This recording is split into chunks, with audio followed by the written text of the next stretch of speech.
Most people are extremely good at pretending to be religious. Matter of fact, most people only ask God for intervention when they see that their lives are going to complete.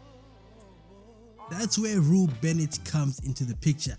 You know, during that first season and second season, I don't think Rue ever prayed. I don't think Rue was ever interested in the gospel, but now she sees that things are severely bad, so she has no choice but to ask for guidance from the man upstairs. Let me explain. The Big Dipper. This season is full of religious symbolism. There's so many references to the gospel, from characters' names to entire montage sequences. The list goes on and on, but I think it's very important we see some growth from Rue this season as a character. There's a lot of development, alright?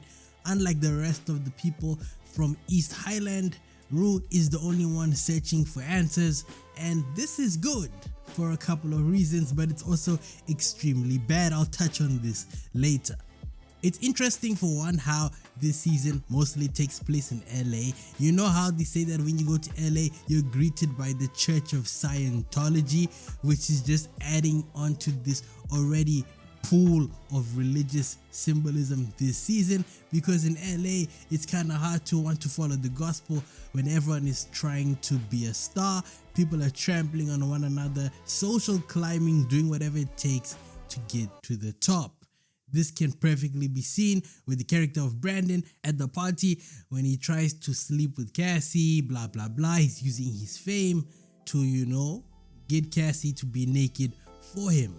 But that's just a little bit of the LA/Hollywood machine. I think one of the most prevalent motifs throughout this season is synonymous with one of the biggest lessons that Christianity teaches its followers, which is you have to have faith and you need to be patient, especially during dire times. Time and time again, almost every other episode, Rue is being tested. Her patience is being tested, and so is her faith. Rue is a perfect example of God having favorites. Now you're probably wondering, what do I mean by this? But looking back, Rue has had so many near-death experiences that it's actually crazy that only now she's interested in the gospel. Well, I mean, of course, she has plot armor due to her being the main character, but you know what I'm trying to say. For the sake of the video, let's just say that she's divinely protected. And even though she pretty much walks into bad situations time and time again, she comes out unscathed. For example, in season 2, she was busy dancing with the devil, that being Lori, and now in season 3, there's an even bigger, badder devil, that being Alamo, and his sidekick, Bishop. I know that name is ironic in the grand scheme of things, but hey, that's Euphoria for you. And it's interesting how in this season we get two close characters to Rue, probably the only two characters that she actually trusts in this show as of right now, talking about the gospel. For one, there's Ali. Ali has always been a parental figure to her ever since he was first introduced into the show. And then of course, secondly, there's Maddy. Maddy is like that one person who never switched up on Rue throughout the years, and they've always been pretty close, right? So it's interesting when she has that conversation with Ali at the diner about faith, and also Maddy later on, I think it's during episode 5, and she's talking about Jesus is coming. So the diner is pretty symbolic. It's like the Holy Trinity. Okay, that was a little bit crazy, but you get what I mean. All the most important pivotal conversations seem to happen at a diner. I'll get into that later. You know, many people believe that if you are alive on earth and you are never truly religious, but you are not necessarily a bad person, when you die, you go to a place called the limbo. It has many different names, but essentially it's all the same, right? It's like you're just drifting endlessly for eternity because your moral compass was somewhat questionable, but you are not necessarily evil. I would like to attribute that type of archetype of a person to Rue Bennett. She's not bad, She's not good, she's just floating. Essentially, throughout season 1 to season 3, Rue has always been in limbo, but now it's much worse. But it's interesting that this season, what Sam Levinson has done, he's taken characters that are bad people and he's given them hell on earth. Is that another religious reference? Most possibly. Most notably, the two biggest examples of this are Nate Jacobs and Cassie.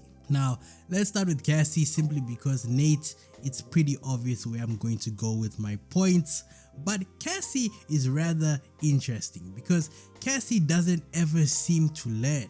She reached out to Maddy for her own self-preservation. Cassie's just being selfish and she doesn't even think to herself that maybe Maddy's living her best life. Let me leave her instead of opening Pandora's box and just pouring salt again on old wounds, you know.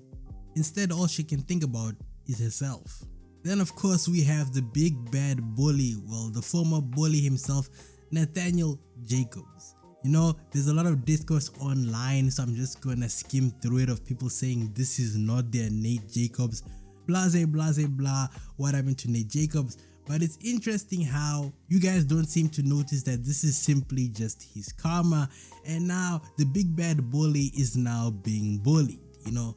From terrorizing Maddy, terrorizing Tyler, to now he has mobsters and all sorts of bad men after him. They're pulling his body parts and making him their little. Karma knows everybody's address, and it's just a matter of time before it pays you a visit. Never forget. The only reason I bring this up is because it seems like characters in this show that are somewhat virtuous, and I'm putting that in quotation marks, seem to be making huge leaps in their endeavors and in life as a whole. Most notably, I think the one character we can all attribute this to has to be Lexi and Maddy, but we'll get into Maddy later. Now, the reason why I'm trying to juxtapose these 2 points is because if you look at the characters that were evil back then, it's like now they're being punished for their sins. As I mentioned, Nate and Cassie, and those that lived a somewhat virtuous life in prior seasons and prior to all of this, I'm supposing, seem to be having a positive time, such as Lexi. Lexi is making strides in her career. She's there in Hollywood doing the whole production spiel. She's making a name for herself and she seems well put together, as opposed to everybody else who she went to high school with. That's why I really like that scene where Maddy is taking flicks of Cassie for OF and Lexi just happens to barge in and she calls out each and every one of them for just participating in this sinful act. Now, when it comes to Maddy, Maddy was never really a bad character. She never really did bad to anyone, except for that one time we got a flashback of her beating up bitches. But I mean, I'm assuming they pressed her first, so it was all in self-defense. But what I'm trying to say is that her and Lexi are kinda similar in that sense. Maddy never really did harm to anyone and now she's finally getting her way, which is obviously, you know, managing Cassie and taking a huge cut because Cassie did not read that fucking contract. But yeah, it just goes to show that if you live your life a certain way, it will catch up to you eventually. And it's also pretty inevitable. Going back to our main character, Rue, I've come to the realization that Rue is the prodigal son. Now, what do I mean by that? Alright, so in Christianity, there's a famous story in parables that Jesus Christ tells about somebody who squanders all their blessings, and I can't help but relate that to Rue Bennett. Now let me delve into this further. Alright, so Rue pretty much had it all going for her from that first season. She comes back from rehab, she has a loving mother Leslie, she's got a nice house in the suburbs, she's got a pretty decent life, she doesn't really have any real stresses other than the typical high school drama that's pretty meaningless when you look back on it years in the future, right? But now in season 3, Rue is lost. She can't even face Leslie. She's pretty much been banished from her household, and that's why she's in LA driving Ubers and driving Lyfts. She's just there in LA being a nuisance to everyone around her, and she's pretty much lost as a character. She's synonymous to a vagabond at this point. She has no direction and she's a bum. Now in the story, to cut a long story short, the prodigal son ends up going back home and he's forgiven by his father, even though he squandered all his blessings, all his wealth, yada yada. So the reason why I'm relating Rue to such is because she pretty much had everything going for her. But somehow along the way, due to the drug addiction and a couple of bad choices, she squandered everything. But I'm sure deep down inside, Leslie can and will inevitably forgive her wholeheartedly. So there's another religious reference right there. Anyways, something that keeps on catching my attention, that I keep on revisiting time and time again, just happens to be the silver slipper. There's a lot of important moments that relate to this video that take place at this strip club. First of all, the number one thing that I always relate the silver slipper to in terms of religion has to be Sodom and Gomorrah. It's funny how many people find refuge at this place that's associated with sin, and they just happen to be having the time of their lives. Most notably, the strippers that work there like Magic and Kitty, but our main character is also guilty of this, which just further ties into the theme of her being the prodigal son and her being a vagabond. She's lost and she finds haven in a place that's pretty disgusting and deplorable, if we're being completely honest. Also, what's funny is how in episode 6, Bishop talks to Rue and he tells her about that viper that's in the cage. This scene just screams Adam and Eve, how the snake just lies and spews out things with conviction, knowing that they're very far from the truth. That's exactly what this scene reminded me of. And funny enough, once she leaves the strip club, she gets into the car and she almost has a car accident. We see a tree go on fire, which is just a nod to the burning bush from the Bible, the story of Moses. You see where I'm going with this. Once again, let's take it back to the silver slipper. The silver slipper is located in LA. It's interesting how California is referred to as the city of angels, but it's known in pop culture to be far from that. Everyone there is a hedonist and a sadist, and they're pretty awful, because most of the people from LA that I'm assuming were born and bred there are pretty chilled. It's all the people that go to LA looking for greener pastures that happen to be synonymous with evil, such as Cassie Jacobs. It's no coincidence during that montage scene where she's huge, you could say that she's a behemoth. Now, a behemoth is a large mammal that's depicted in the Bible that's pretty scary.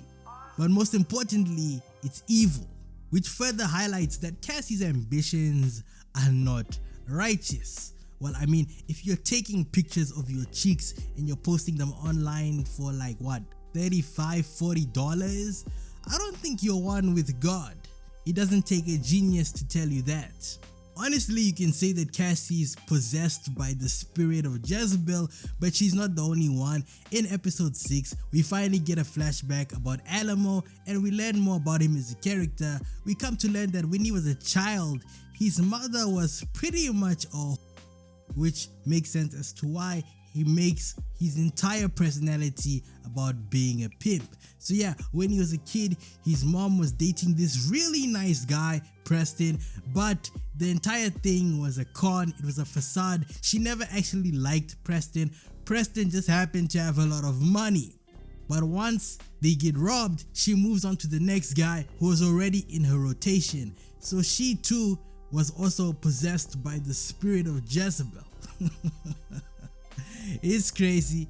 The religious connotations and symbolism are crazy. At the start of this video, I mentioned that Rue trying to tackle faith and her trying to follow this new path probably will have a bunch of drawbacks, and the major one being that she is a functioning drug addict. So I don't really think her and faith are going to go hand in hand, because the first thing that comes to my mind is religious psychosis. You know, you've heard stories of people who take shrooms and then they have an epiphany, whilst they're high as fuck. So just imagine that with Rue Bennett. It'll probably have more negatives than pros. Also, I mentioned earlier in this video that the diner is significant. I was thinking about it. I know it's symbolic of something, but I just can't put my finger on it. But I think that's the point. You know, in Christianity, there's a lot of things in the Bible that theologists and religious experts keep on trying to scratch their heads about, but they can't seem to quite figure out. I think that's the same with the diner. Maybe it's a reference to some mountain that has symbolic religious undertones, but I'm not too sure. But I think that's the point. There's a lot of things, like I said, in religion, not just Christianity, that are a little bit of an enigma, a little bit of a jigsaw. But depending on who you ask, that's what makes it fun and interesting to theorize over. See you in the next one. Hey, if you enjoyed this video, consider watching one of the two on your screen right now. And don't forget, villains tell the best stories.